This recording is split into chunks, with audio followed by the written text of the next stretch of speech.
This is the most insane forging technique in the history of forged in fire, water forging, and this man used his bold move to prove to everyone that even materials regarded as scrap steel by the industry could be completely revitalized through his purification process. The man's name is Ilya. He was originally just an ordinary bladesmith who loved forging, but unexpectedly, it was precisely this passion that turned him into an almost mythical figure in the forged in fire competition. At the very start of the contest, to showcase his skills, Ilya chose to work with nothing but scrap steel dating back to the 18th century, and he decided to forge a Nethirin sword with it. A Nethirin sword is a samurai blade capable of slaying all demons. It is also the signature weapon of Tengen Yuzui, Ilya's favorite anime character. To save time, Ilya threw all the steel directly into the fire to heat it up. Then with the help of a power hammer, he hammered it repeatedly to remove the impurities formed by oxidation on the steel's surface. But this alone was not enough. To craft a quality blade, he also needed to fold and hammer the steel hundreds of times over, because only through this process could he eliminate the impurities deeply embedded within the steel. Yet this method of purifying metal left the judges rather confused, for it was the first time they had ever witnessed such a technique.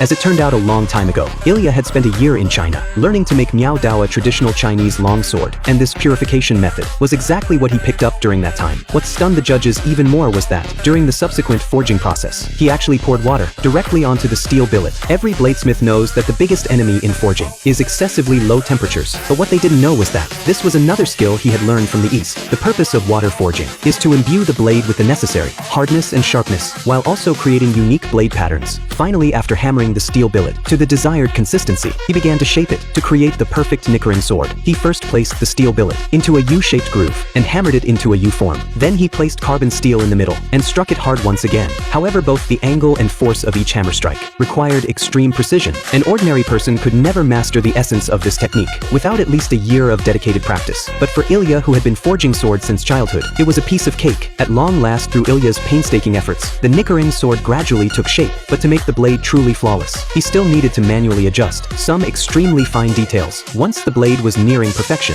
Ilya proceeded with the quenching process. Then he personally carved inscriptions onto the blade, and just like that, an absolutely perfect Nethirin sword was finally completed.